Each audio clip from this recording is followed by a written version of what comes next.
Lotus reality and agro farming వారు premium farm land projects మన పొలం ఫేజ్ 1, 2 మరియు 3 కంప్లీట్ చేసుకొని మన పొలం phase 4 Wasar village at Narayana Khed లో ఆగస్టు 15 ఇండిపెండెన్స్ డే రోజు గ్రాండ్ లాంచ్ చేయడం జరుగుతోంది.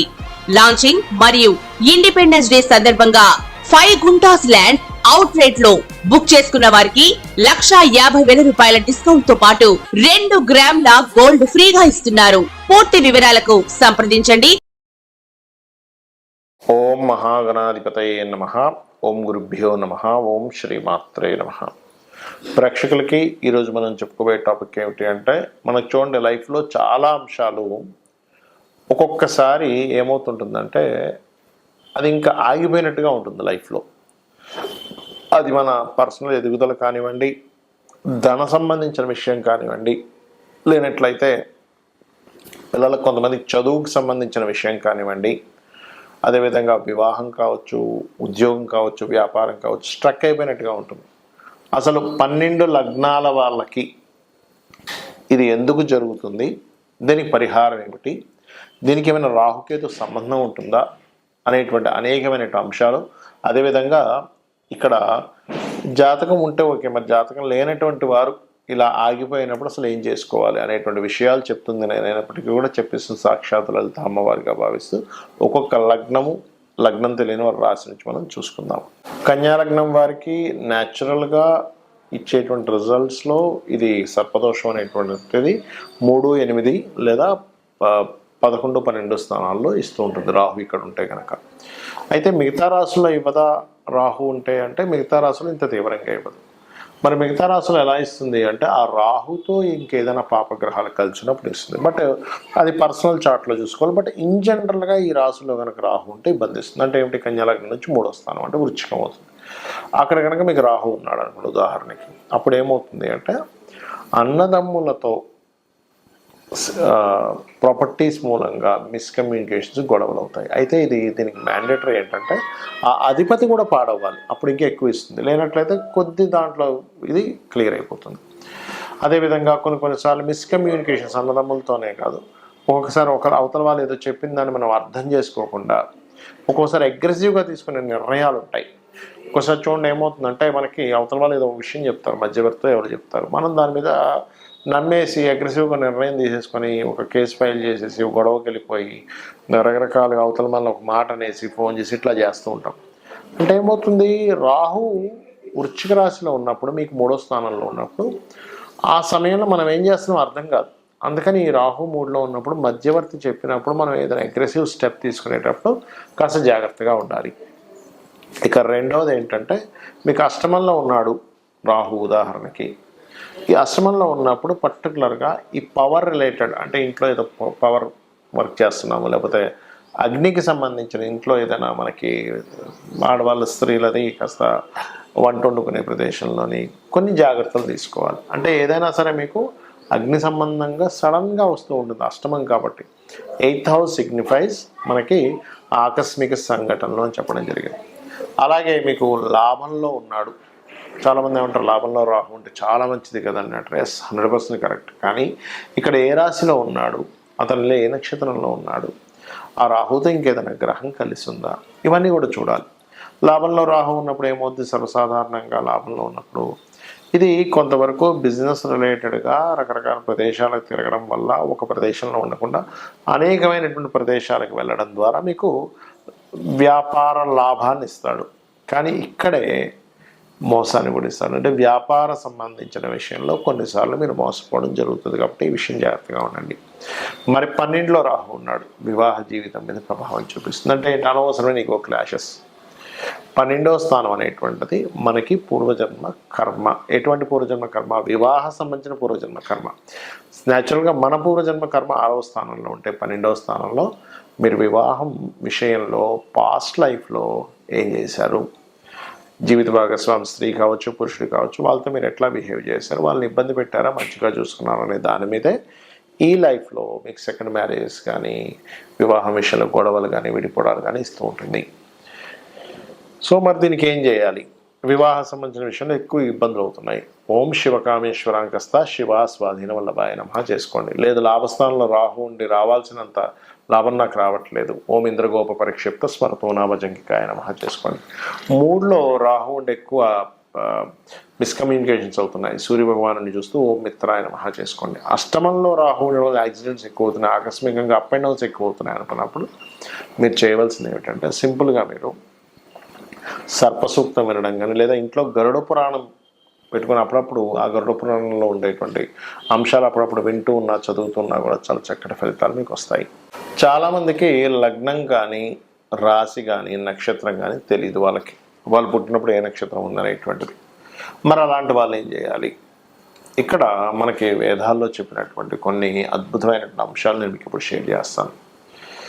ఎవరికైనా కానీ గుర్తుపెట్టుకోండి, బాగా అసలు ముందుకు కదలట్లేదు అన్నప్పుడు వాళ్ళు ముఖ్యంగా సర్పసూక్త పారాయణం, అగ్నిసూక్త పారాయణం చేసుకుంటుండాలి. ఇది పారాయణం అంటే వినడం కానీ, లేకపోతే ఇంట్లో పారాయణం చేసి అభిషేకం చేయడం, ఇట్లా రకరకాలు ఉంటాయి, హోమం చేయడం. అంత చేయలేము అనుకునేటువంటి వారు చాలా సింపుల్ రెమెడీ ఒకటి చెప్తాను. మీకు దగ్గరలో ఆలయాలు ఉంటాయి, అందులో రావి చెట్టు ఉంటుంది. ఆ రావి చెట్టు కిందని సర్ప ప్రతిష్ఠ చేసినవి ఉంటాయి.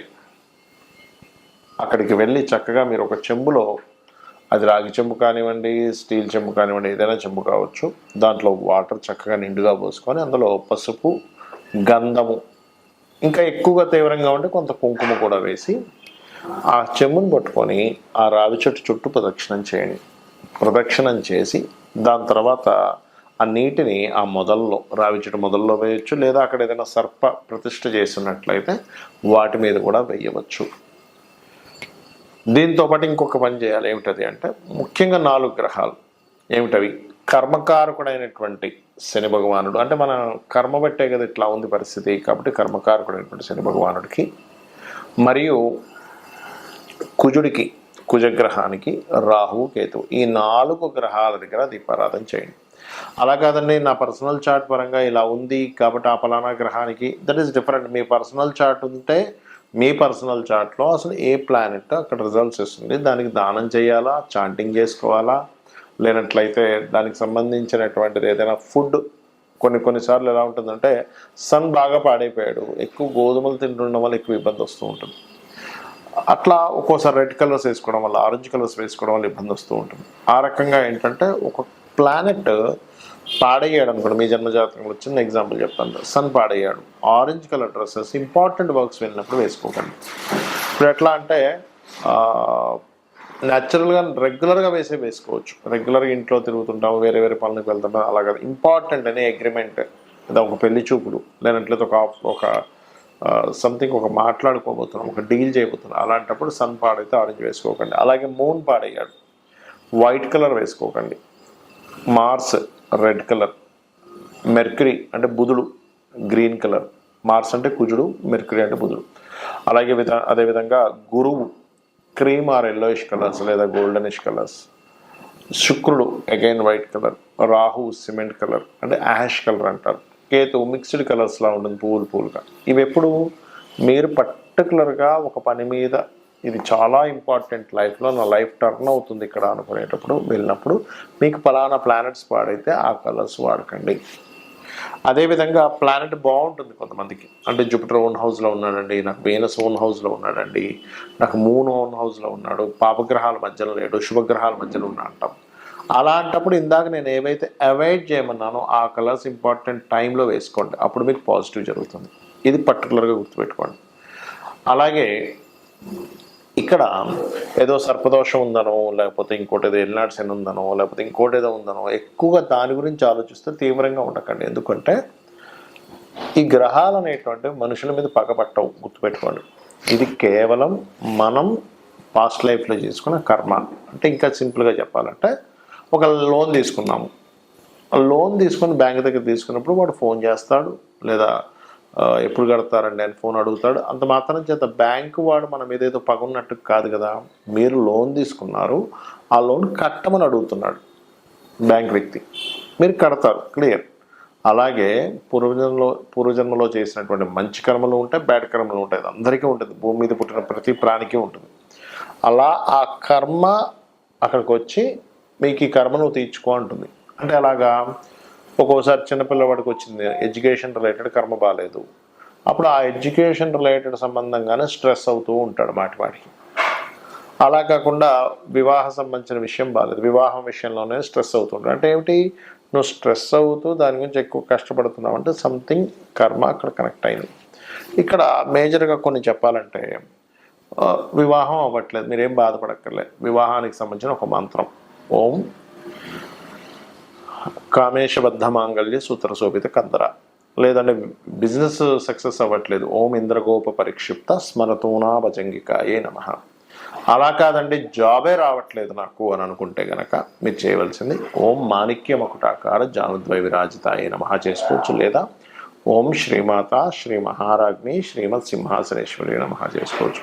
ఇంకొంతమందికి హెల్త్ ఇబ్బంది ఉంటుంది, అంటే వారికి ఓం సర్వవ్యాధి ప్రశమని సర్వమృత్యు నివారణి అగ్రగణ్య అచింత్య రూప కలికల్మశనాశిని నమః చేసుకోవచ్చు. ఇలాగా ఒకటి రెండు కాదు, మనకి లలితా సహస్రనామాలలో అనేకమైనటువంటి నామాలు, ఒక్కొక్క నామం ఒక అద్భుతం. అక్కడ చెప్పాలంటే మీరు ఎప్పుడైతే చాంటింగ్ చేస్తూ ఉంటారో, ముఖ్యంగా లలితా సహస్రనామాలకి పాపాన్ని దగ్ధం చేసేటువంటి శక్తి ఉంది.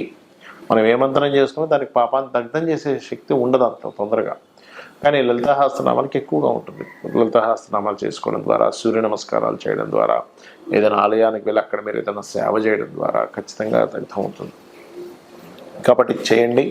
అలాగే దీంతో పాటు మరొక విషయం ఏంటంటే, మీకు ఏ ప్లానెట్ అయితే పాడైందో బాగా, ఏ రోజుల్లో అయితే మీకు ఎక్కువ ఇబ్బందులు కలుగుతున్నాయో ఆ రోజులు పర్టికులర్గా ఒంటిపూట ఉండండి. అంటే ఒంటిపూట అంటే తెలుసు కదా మీకు, పొద్దున్న తినకుండా మధ్యాహ్నము సాయంత్రము తింటుంటారు కొంతమంది. కానీ ఉపవాసం, కంప్లీట్ ఉపవాసం మాత్రం మీరు ఏకాదశి రోజు మాత్రమే చేయండి. శాస్త్రాల్లో మనకి ఏకాదశి ఉపవాసం వల్ల విష్ణువు ఆ ఉపవాసానికి సంబంధించినటువంటి తీసుకొని మనకి ఈ రోగ సంబంధించినవి రాకుండాను, రుణ సంబంధించినవి రాకుండాను, శత్రు సంబంధించినవి రాకుండాను ఆపుతూ ఉంటాడు ఆయన. అంటే రోగ శత్రువులు తగ్గుతారు ఏకాదశి ఉపవాసం చేస్తే. దాని మీద ఒక వ్యక్తి జపాన్లో రీసెర్చ్ కూడా చేసి ఇలా రోగాలు తగ్గడానికి ఉంది అని చెప్పడం కూడా జరిగింది. మనం సో దాన్ని ఎంత పాటిస్తే అంత మంచిది. అదేవిధంగా ఇక్కడ మరొక విషయం ఏంటంటే, మీరు ఏదైనా ఒక మంత్రం చేసేటప్పుడు చాలామంది నన్ను అడుగుతూ ఉంటారు, ఏమండి మీరు ఇప్పుడు ఈ మంత్రం చెప్పారు ఎంతసేపు చేయాలి? మినిమం 40 to 45 minutes ఖచ్చితంగా చేయాలి. చాలామంది ఏం చేస్తారంటే కౌంటింగ్ చేసుకుంటూ ఉంటారు. కౌంటింగ్ చేసుకోకుండా అంతగా మీకు జపమాలతో చేయాలి అనుకుంటే పగడపు జపమాల దాచిపెట్టుకొని, అంటే బయటికి ఓపెన్గా పెట్టుకొని చేయకూడదు, ఏదైనా లోపల పెట్టుకొని జపమాల చేయాలి. పగడపు మాలతో చేస్తే తొందరగా ఫలితం కూడా వస్తుంది జపమాల. సో ఇది చేయండి.